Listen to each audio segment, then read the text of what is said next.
Welcome to புதன் YouTube channel. இன்னைக்கு நம்ம பார்க்க போற டாபிக் என்னன்னா, நம்ம போன வீடியோல வேளாங்கண்ணியை பத்தி நம்ம ஃபுல்லா பார்த்து வந்தோம். வேல்நெடுங்கண்ணிங்கிறது தான் வேளாங்கண்ணியா மாறி போயிருச்சு. அது ஒரு இந்துக்களினுடைய புனித ஸ்தலம்னு நான் இப்போ சொல்லியிருந்தேன். ஸோ அதே போல பார்த்தீங்கன்னா இன்னைக்கு நம்ம பார்க்க போறதும் அந்த வேளாங்கண்ணி, நாகப்பட்டினம் அந்த சைட்ல வரக்கூடிய ஒரு இந்துக்களினுடைய ஒரு புனித ஸ்தலத்தை பத்தி தான். ஆமாங்க, அது எந்த புனித ஸ்தலம்னு கேட்டீங்கன்னா நாகூருங்க. நாகூர்னு உங்க எல்லாருக்கும் கேட்டாலே நாகூர் தர்கா தாங்க ஞாபகம் வரும். நம்ம எல்லாருக்குமே நாகூர் தர்கா, அங்க ஓட்டப்படக்கூடிய பேய்களை பத்தி தாங்க ஞாபகம் வரும். ஆனா உண்மையிலேயே அதுவும் ஒரு இந்துக்களினுடைய ஒரு புனித ஸ்தலம்னு சொன்னா உங்களை எத்தனை பேர் அதை நம்புவீங்க? அதே போல கேட்டீங்கன்னா அதுக்கு என்ன ஒரு வரலாறு இருக்குன்னு நீங்க கேட்கலாம். அதையும் நான் சொல்றேன். ராகு பகவான் என்ன பண்ணிடுறாரு, ஒரு சிறுவனை கொத்திடுறாரு. கொத்துனதும் அவங்க அப்பா ஒரு பெரிய முனிவர். அவர் என்ன பண்ணிட்டாரு, தான் பையனை பாம்பு கடிச்சிட்டுங்கிறதுனால ராகுவுக்கு ஒரு சாபத்தை கொடுக்குறாரு. அந்த சாபத்திலிருந்து நீ விமோச்சனம் அடையணும்னா மகா சிவராத்திரி அன்னைக்கு குழந்தையில முதல் ஜாமம் பூஜை பண்ணணும்னு சொல்றாரு. அந்த காலத்துல குழந்தைன்னு சொன்னாங்க. இப்ப அதனுடைய பெயர் கும்பகோணம். கும்பகோணத்துல ஒரு முதல் ஜாமத்துல ஒரு பூஜை,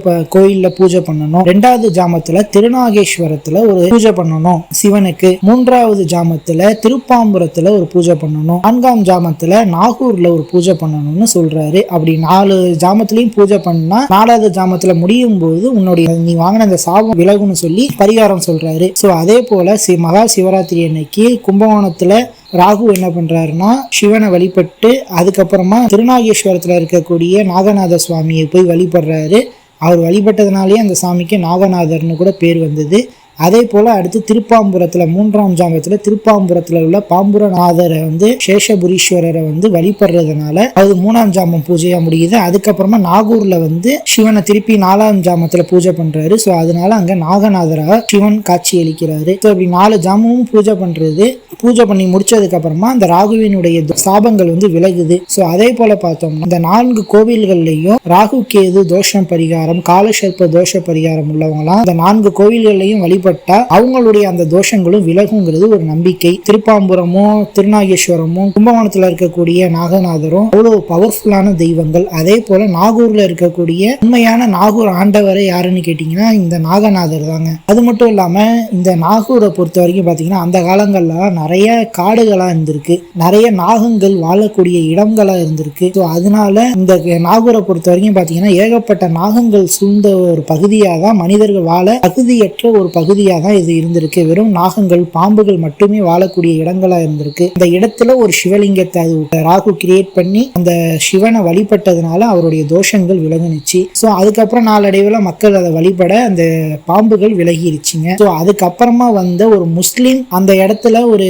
ஜீவ சமாதி ஆகிட்டாரு. ஸோ அதனாலதான் அவரை வழிபடணுங்கிறதுக்காக முஸ்லிம் இனத்தவர்கள் என்ன பண்ணிட்டாங்கன்னா அவருக்கு ஒரு கோவிலை கட்டி அங்க தர்காவை கட்டி அங்க அவரை வழிபட ஆரம்பிச்சுட்டாங்க. அங்க பேய்கள் ஓட்டு, அங்க எவ்வளவு எப்பேற்பட்ட பேயாக இருந்தாலும் அங்க கொண்டு போனா அந்த பேய் அவங்கள விட்டு விலகிருங்கிறது ஒரு நம்பிக்கையா இருக்கு. அதுபடி ஏகப்பட்ட பேய் பிடிச்சவங்களை நாகூர் தர்கால கொண்டு போய் மந்திரிச்சு அந்த தீர்த்தம் தெளிக்கிறது அந்த மாதிரியான பரிகாரங்கள் பண்ணும்போது அவங்களுக்கு அந்த பேய் பிசாசுங்கிற விஷயங்கள்ல இருந்து அவங்களுக்கு ஒரு விமோச்சனம் கிடைக்குது. ஸோ அதே போல நாகூர் தர்காங்கிறதும் ஒரு பெரிய பாப்புலரான ஒரு இதா ஆகிருச்சு. ஆனா நாகூர் தர்காவுக்கும் முன்னாடி வந்த ஒரு மிகப்பெரிய சக்தி வாய்ந்த ஒரு கோவில்னா இப்பயும் நாகூர்ல இருக்கக்கூடிய நாகநாத சுவாமி தான். ஸோ அவரு தான் ஃபர்ஸ்ட் வந்தாரு. அதுக்கப்புறம் வந்ததுதான் இந்த நாகூர் தர்கா. ஆனா இப்ப நமக்கு எல்லாருக்கும் நாகூர்னு சொன்னது நாகூர் தர்கா தான் செகண்டா வந்ததுதான் நம்ம எல்லாருக்கும் ஞாபகம் வருதை தவிர்த்து அதுக்கு முன்னாடி ஃபர்ஸ்டா வந்தது எதுவும் நமக்கு ஞாபகம் வரல. ஸோ அது அந்த ஃபர்ஸ்ட் தான் நமக்கு ஞாபகம் வரணுங்கிறதுக்காக தான் இந்த வீடியோ நம்ம கிரியேட் பண்ணியிருக்கோமே தவிர்த்து இது எந்த ஒரு மதத்தையும் தவறாகவோ தப்பான கண்ணோட்டத்திலேயோ காட்டப்படவில்லை இந்த வீடியோங்கிறது. ஸோ